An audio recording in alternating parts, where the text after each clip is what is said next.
extradition bi la justice française le 25 novembre lay daal di délibéré tey moo nekkoon li nga xam ne nag moo di procès bi fële ci chambre d'instruction de la cour d'appel de Versailles.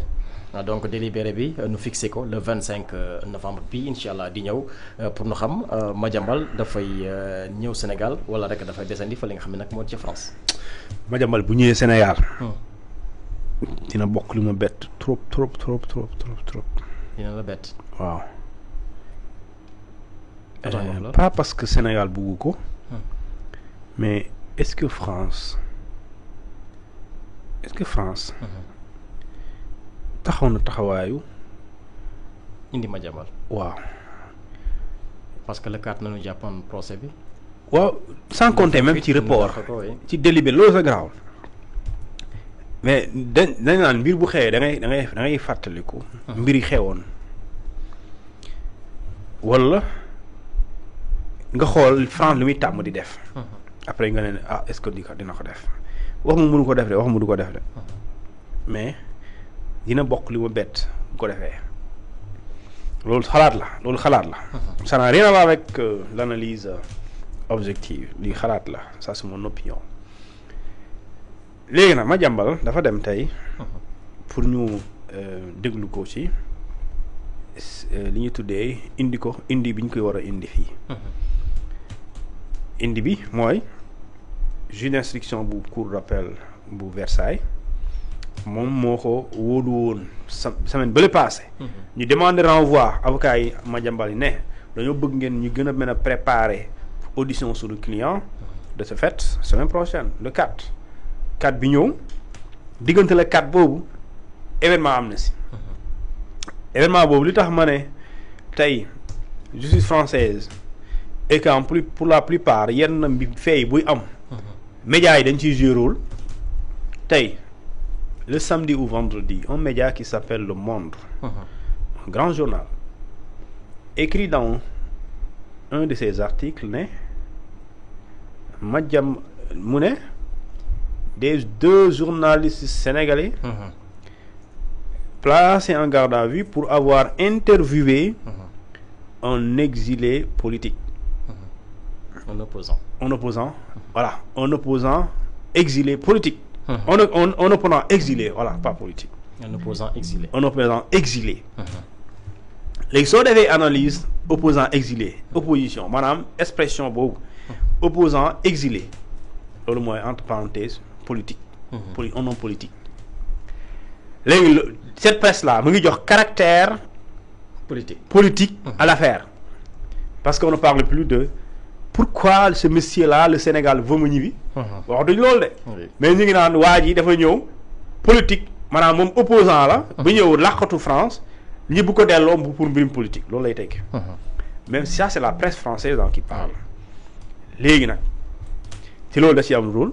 Le Monde même de n'importe quel journal. léegi nag li nga xamante ni moom mooy Madiambal. li am rek mooy justice française moom ñaar yi lay décider benn. soit mu joxe avis favorable wala avis boo xamante ni c'est non favorable. L'avis favorable c'est quoi? Nous la justice française. d'accord nañu ne Madiambal war nañ ko mën a delloo réew ma.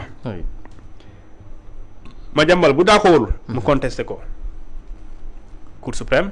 ñu kase ko bu ko confirmer ba justice pare. ñu ministre de la justice. def un rapport boo xamante ni. da koy def ba pare jox ko le premier ministre de la République française. pour que le premier ministre. De la République française def un décret d'extradition. pour indi ko Sénégal dans ce cas. état bu France ak bu Sénégal waxtaan ci date bu déggoo. kan lañ koy delloo. léegi nag bu fekkente ne justice française dafa décider loolu bu décider indi ko loolu la. bu décider bañ ko indi aussi dina motiver sa décision. léegi nag Madiambal Diagne lu mu bëgg moom. moom dafa bëgg ne justice française gëm ne sama dossier bi c'est un dossier politique. sànq rek waxat na ko. non sëñ bi nag loolu saxlawul dama ne. Madiambal Diagne s'il n'était pas interviewé par Maïmouna Ndour Faye et Babacar Fall on n'allait pas parler de lui jusqu'à la veille d'aujourd'hui xam nga loolu. oui absolument. waaw kenn du ci waxtaan. donc loolu dafa mel ni erreur la bu état bi def. waaw par rapport ak nu arrêté Maïmouna Ndour Faye ak. léegi sax erreur bi sax état def na erreur boobu. parce que boo xamee ne ñii kii li la si jublu mën nga des fois ñu tooñ la. wala nga jàpp ne tooñ la nga takk sa biir noppi. nga def comme si dara xewul mais def liñ ci bëgg ko effet yi. effet yi moo la ëppal njëriñ. foofu léegi laa la mën a wax ne sax parce que man je suis pas d'accord avec que ne un journaliste n'a pas le droit d'interviewer un fugitif. Je suis pas d'accord. C'est pas l'interview qui est interdite. Mais c'est le contenu de l'interview moo mën a jurlu lu ñuy tere. Et effectivement le contenu de l'interview a créé loo xamante ni lu ñuy tere la. Mais c'est pas l'interview en soi en question. léegi nag foofu laa mën a wax ne sax presse bi à un moment donné jàppale na ko. parce que cette presse là moo ko servir mu wax.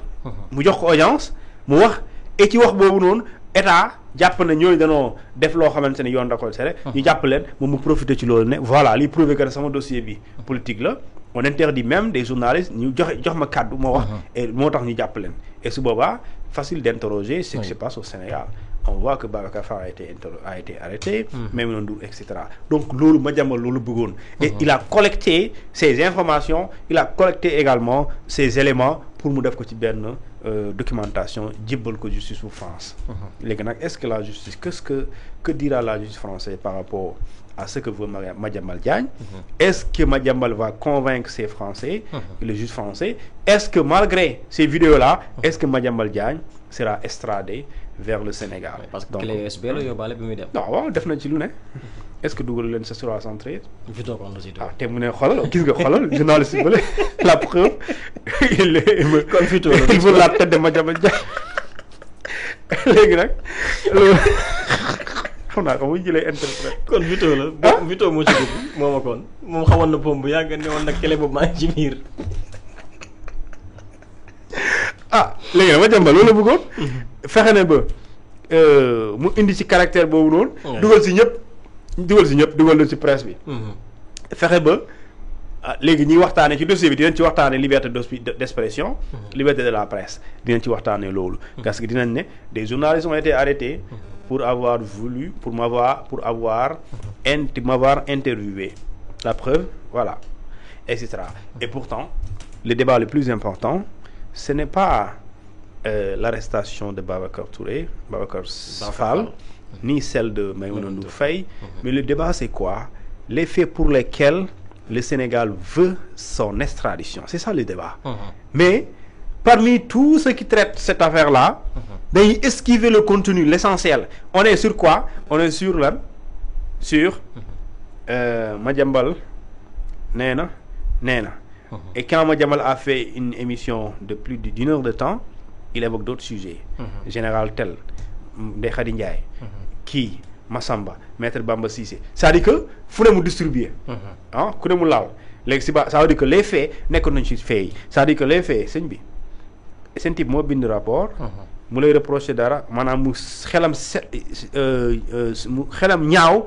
ci ne yow nii nga doon lii jaarul yoon.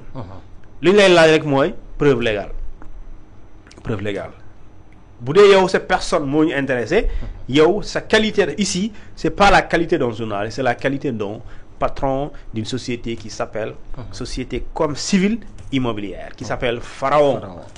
Donc le dossier c'est ça. Jamais dans le dossier tu verras un journaliste peut-être dina le patron de tel ou le directeur de wala xawma lan gestionnaire de SCI Pharaon. Léegi nag c'est ça les faits. Mais on les laisse de côté on rentre dans un autre domaine et ce domaine boobu boo ko fekkee ci loolu. Le domaine va ça loolu moom lay profiter. Tey tu penses que le journal Le Monde. Tey dafa waroon wax au Sénégal. diw li tax ñu koy recherche ñu bu ko delloo. nangamu xaalis. moom la ñu jàpp ne CENTIF benn rapport. ñu ne CENTIF mooy la ñu ne CENTIF mu ngi mel ni Tracfin bu France. d'accord léegi loolu mooy mu ngi mel ni Tracfin bu France. Tracfin boobu CENTIF boobu moo def rapport sur moom ñu njort ne il y a des transactions douteuses.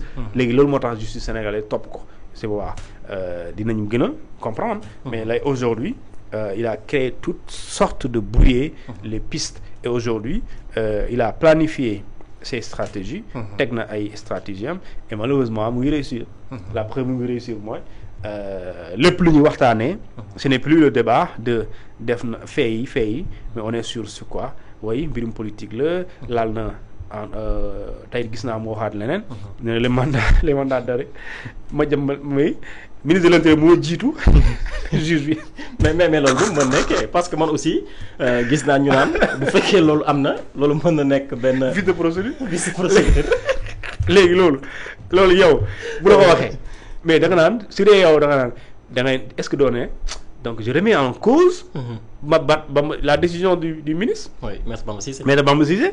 nga naan kon mais Bamba Cissé ko lu mu yàkkamti ba jiitu juge bi. te fekk si ñëw. léegi est-ce que di nga wax ci fee. yaa ngi ci kon maître Bamba Cissé moom nan la mën a defee loolu. donc yooyu day jaxase sa xel loolu la ñuy tuddee brouiller les pistes. et maintenant diggante moins de 2 mois alors on a reçu plusieurs informations dérivées yoo xamante ni ce ne sont pas les plus importantes mais c'est des informations accessoires.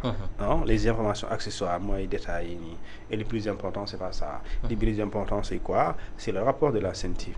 Alors est-ce que réellement suspicion yooyu ñu am est-ce que dëgg la chose simple la léegi pour ñu xam ne dëgg la yow mënuñ jot ci yow da ngaa nekk ci beneen réew léegi beneen réew boobu noonu ñu nekk ci pexe pour indi la après yow ngay indiwaat yeneen mbir léegi nag loolu mooy cooli et Madiambal aussi il est dans son rôle il est dans son droit c'est-à-dire que bu dee da nga am problème ak yoon alors sa pexe aussi boo jàppee ne boo ko defee nga génn si nga def ko rek def sa pexe mënoo ko en vouloir pour avoir voulu brouiller les pistes léegi nag dans brouiller les pistes il faut savoir discerner